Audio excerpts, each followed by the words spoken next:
കേരളത്തിലെ സർക്കാരിൻ്റെയും CPMൻ്റെയും സഹായത്തോടു കൂടി കേരളത്തിൽ മതപരമായ ഭിന്നിപ്പുണ്ടാക്കാൻ സംഘപരിവാർ നടത്തുന്ന ശ്രമങ്ങളെ ഐക്യ ജനാധിപത്യ മുന്നണി ചെറുത്തു തോൽപ്പിക്കും.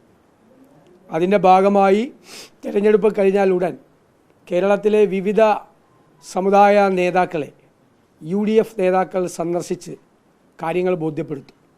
ഒരു കാരണവശാലും കേരളത്തിൽ മതപരമായ ഒരു ഭിന്നിപ്പ്, ജനങ്ങൾ തമ്മിലുള്ളൊരു ഭിന്നിപ്പ് ഉണ്ടാകാനുള്ള ഒരു ശ്രമത്തെയും ഞങ്ങൾ വെച്ചു പൊറിപ്പിക്കില്ല. അതിനെതിരായിട്ടുള്ള പ്രതിരോധത്തിൻ്റെ മതിൽ തന്നെ കേരളത്തിൽ ഐക്യജനാധിപത്യ മുന്നണി തീർക്കും. ഇവിടെ ഈ തെരഞ്ഞെടുപ്പ് ലാക്കാക്കിക്കൊണ്ട് നടത്തുന്ന പ്രവർത്തനങ്ങൾ നമുക്കറിയാം. മണിപ്പൂരിൽ ക്രൈസ്തവ ദേവാലയങ്ങൾ കത്തിക്കുകയും ക്രൈസ്തവരെ കൂട്ടത്തോടെ ആക്രമിക്കുകയും ഇതിന് കൂട്ടുനിൽക്കുന്ന ആളുകൾ, അവിടുത്തെ മണിപ്പൂർ സർക്കാരും കേന്ദ്ര സർക്കാരും ഈ അക്രമകാരികൾക്ക് സകല സംരക്ഷണവും കൊടുക്കുകയാണ്. ഈ പാവപ്പെട്ടവരെ സംരക്ഷിക്കാനുള്ള ഒരു ശ്രമവും നടത്തുന്നില്ല. അവരുടെ വക്താക്കളാണ് ഇവിടെ ക്രൈസ്തവ ഭവനങ്ങളിൽ പോയി ആട്ടിൻ തോലിട്ട ചെന്നായ്ക്കളെ പോലെ വലിയ തോതിലുള്ള മതപരമായ ഭിന്നിപ്പുണ്ടാക്കാൻ വേണ്ടി ശ്രമിക്കുന്നത് എന്ന് കേരളത്തിലെ ക്രൈസ്തവ സമൂഹം തിരിച്ചറിയും.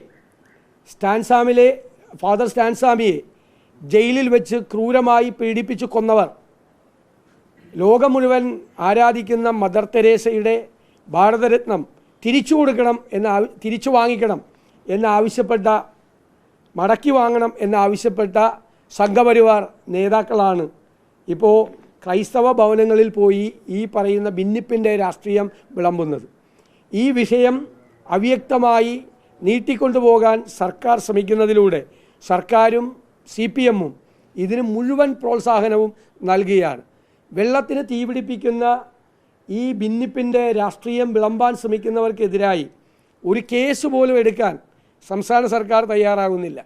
വ്യാപകമായ പ്രചരണങ്ങൾ ഈ മതപരമായ ഭിന്നിപ്പുണ്ടാക്കാൻ വേണ്ടി നടക്കുന്നവരെ അവർക്കെതിരായി കേസെടുക്കാനോ അവർക്കെതിരായി നിയമ നടപടികൾ സ്വീകരിക്കാനോ സർക്കാർ തയ്യാറാകുന്നില്ല എന്നത് ദൗർഭാഗ്യകരമായ ഒരു കാര്യമാണ്.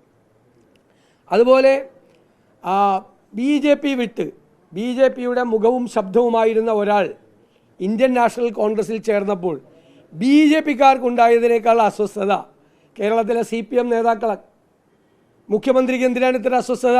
ഒരു BJP നേതാവ് കോൺഗ്രസിൽ ചേർന്നെങ്കിൽ, കോൺഗ്രസിൽ നിന്ന് ആരെങ്കിലും BJPയിലേക്ക് ചേർന്നാൽ അതിൽ സന്തോഷിക്കുകയും ആഹ്ലാദിക്കുകയും കോൺഗ്രസിനെ പരിഹസിക്കുകയും ചെയ്യുമായിരുന്ന ആളുകൾ BJPയുടെ വെറുപ്പിൻ്റെ രാഷ്ട്രീയം വിട്ട് സ്നേഹത്തിൻ്റെ രാഷ്ട്രീയത്തിലേക്ക് ഒരാൾ പ്രവേശിച്ചപ്പോൾ എന്തിനാണ് CPM നേതാക്കൾ അസ്വസ്ഥരാകുന്നത്? അയാൾ സത്യസന്ധനാണ്, മികച്ചവനാണ്, മിടുക്കനാണ്, ക്രിസ്റ്റൽ ക്ലിയറാണ്, ഞങ്ങളുടെ പാർട്ടിയിലേക്ക് വന്നാൽ ഞങ്ങൾ ഇരുകൈകളും നീട്ടി സ്വാഗതം ചെയ്യുമെന്ന് പാർട്ടിയുടെ സംസ്ഥാന സെക്രട്ടറി മുതൽ ജില്ലാ സെക്രട്ടറി വരെ പറഞ്ഞിട്ട് ഇപ്പോൾ ഞങ്ങളുടെ പാർട്ടിയിൽ ജോയിൻ ചെയ്തില്ല, അതുകൊണ്ട് ഇയാൾ വലിയ കുഴപ്പമാണെന്നാണ് പറയുന്നത്. ഈ മന്ത്രി MP രാജേഷിൻ്റെയൊക്കെ കാപട്യം ജനങ്ങൾ തിരിച്ചറിയല്ലേ?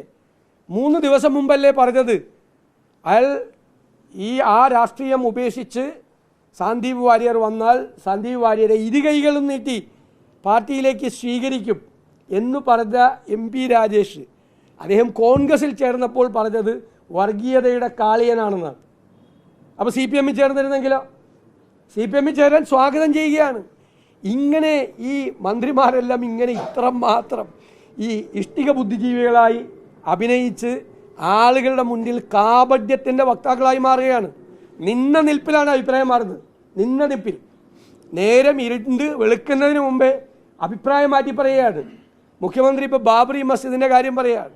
അതായത് മുഖ്യമന്ത്രിയുടെ അഭിപ്രായത്തിൽ ഒരു സംഘപരിവാറുകാരനും ഒരു BJPക്കാരനും വേറൊരു പാർട്ടിയിലേക്ക് പോരുത്, അവരവിടെ തന്നെ നിൽക്കണമെന്നാണോ? അങ്ങനെയാണെങ്കിൽ CPM നേതാക്കന്മാരെ, CPMൻ്റെ പ്രവർത്തകരെ കൊല ചെയ്യാൻ നേതൃത്വം RSSൻ്റെ ഭാഗത്ത് നിന്ന് കൊണ്ടുപോയ RSS നേതാവിനെ ഈ പിണറായി വിജയൻ മാലയിട്ട് കണ്ണൂരിൽ സ്വീകരിച്ചല്ലോ. അപ്പോൾ എവിടെ പോയി ഇദ്ദേഹത്തിൻ്റെ ഈ ബാബറി മസ്ജിദിൻ്റെ രാഷ്ട്രീയവും ഈ മതേതര രാഷ്ട്രീയവും? കണ്ണൂരിൽ RSS CPM നേതാക്കന്മാരെ കൊല്ലാൻ നേതൃത്വം കൊടുത്ത, ഒരു കാലത്ത് CPM RSS സംഘർഷമുണ്ടായിരുന്ന കാലത്ത് ഒരു വശത്ത് നിന്ന് RSSന് നേതൃത്വം കൊടുത്ത ഒരു നേതാവിനെ CPMലേക്ക് മാലയിട്ട് സ്വീകരിച്ചല്ലോ. അന്ന് എവിടെ പോയി ഇദ്ദേഹത്തിൻ്റെ ആദർശം? പറയുമ്പോൾ ഒന്ന് ഓർത്ത് പറഞ്ഞാൽ നന്നായിരിക്കും, ഇല്ലെങ്കിൽ ഈ സ്വന്തം ബുദ്ധിമുട്ട് പുറത്താവും. ഇപ്പോൾ BJP വിട്ട് കോൺഗ്രസിൽ ഒരാൾ ചേർന്നാൽ CPMന് സഹിക്കൂല എന്ന് ഞങ്ങൾക്ക് മനസ്സിലായല്ലോ. ഇനിയും ആളുകൾ വരും. വെറുപ്പിൻ്റെ രാഷ്ട്രീയം വിട്ട്, ഈ ദുർഭരണത്തിൻ്റെ രാഷ്ട്രീയം വിട്ട്, ഈ ജീർണതയുടെ രാഷ്ട്രീയം വിട്ട് ഒരുപാട് പേര് വരും. ഒരു സംശയം അക്കാര്യത്തിൽ വേണ്ട. ഞാൻ ഒരു കാര്യം പ്രത്യേകം പറയാൻ ആഗ്രഹിക്കുന്നത്, ചേവായൂരിൽ ഇന്നലെ നടന്നത് സഹകരണ ജനാധിപത്യത്തിൻ്റെ കൊലപാതകമാണ്. അതിന് മുഖ്യമന്ത്രിയും സഹകരണ മന്ത്രിയും കൂട്ടുനിന്നു. 5000-ഓളം ആളുകളെയാണ് വോട്ട് ചെയ്യാൻ വന്നവരെ ആട്ടിയോടിച്ചത്. 3000-ഓളം പേർ കള്ളവോട്ട് ചെയ്യാൻ വേണ്ടി CPM ജില്ലയിൽ നിന്നുള്ള മുഴുവൻ ക്രിമിനലുകളെയും സംഘടിപ്പിച്ചുകൊണ്ട് പോലീസിൻ്റെ സഹായത്തോടു കൂടി വോട്ട് ചെയ്യാൻ വന്ന 5000-ഓളം ആളുകളെ ആട്ടിപ്പായിച്ചു. ക്രൂരമായ മർദ്ദനമാണ് അവിടെ കോൺഗ്രസ് പ്രവർത്തകരും വോട്ട് ചെയ്യാൻ വന്ന സാധാരണക്കാരും ഏറ്റുവാങ്ങേണ്ടി വന്നത്. ഒരു ബാങ്ക് പിടിക്കാൻ വേണ്ടിയിട്ടാണ്. ഒരു കാര്യം മനസ്സിലാക്കേണ്ടത്, കേരളത്തിലെ സഹകരണ ബാങ്കുകൾ ഒരു കാലത്തും ഇല്ലാത്ത പ്രതിസന്ധിയിലൂടെ പോകുന്ന കാലത്ത് എല്ലാവരും ഒരുമിച്ച് നിന്ന് അതിനെ സംരക്ഷിക്കണം എന്ന് മുഖ്യമന്ത്രിയും സഹകരണ മന്ത്രിയും പറഞ്ഞ് നാവെടുക്കുന്നതിന് മുമ്പാണ് ഞങ്ങളുടെ നേതൃത്വത്തിലുള്ളൊരു സംഘത്തെ പോലീസിനെ ഉപയോഗിച്ചും അതുപോലെ ഗുണ്ടകളെ ഉപയോഗിച്ചും പിടിച്ചെടുക്കാൻ, ക്രൂരമായ മർദ്ദനം അയച്ചുവിട്ട് പിടിച്ചെടുക്കാൻ ശ്രമിച്ചത്. ഒരു കാര്യം ഞാൻ വ്യക്തമാക്കാൻ ആഗ്രഹിക്കുന്നു, സഹകരണ രംഗത്ത് ഈ സർക്കാരിനുള്ള മുഴുവൻ പിന്തുണയും ഞങ്ങൾ പിൻവലിക്കുന്നു.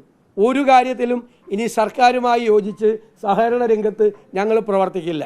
ഇങ്ങനെ പിടിച്ചെടുക്കുന്ന ബാങ്കുകളിൽ ഞങ്ങളുടെ അനുഭാവികളായ ആളുകളുടെ നിക്ഷേപങ്ങൾ തുടരണോ എന്നുകൂടി ഞങ്ങൾ ഗൗരവതരമായി ആലോചിക്കും. ഇപ്പം തന്നെ പത്തനംതിട്ടയിൽ 18 മുതൽ 21 ബാങ്കുകൾ വരെയാണ് CPM പിടിച്ചെടുത്തത്. ആ ബാങ്കുകളുടെ സാമ്പത്തിക സ്ഥിതി പരിശോധിച്ചാൽ അറിയാം. വലിയ സാമ്പത്തികമായ പ്രയാസങ്ങളിലേക്ക് ആ ബാങ്കുകൾ കൂപ്പുകുത്തുകയാണ്. അപ്പോൾ സഹകരണ ജനാധിപത്യം സംരക്ഷിക്കണമെന്ന് വലിയ വായിൽ നിലവിളിക്കുകയും ഗുണ്ടകളെയും ക്രിമിനലുകളെയും പോലീസിനെയും ഉപയോഗിച്ച് ജനാധിപത്യത്തെ കശാപ്പുകയും ചെയ്യുക. ഞങ്ങളിതിനെ നിയമപരമായും ഞങ്ങളിതിനെ രാഷ്ട്രീയമായും നേരിടും.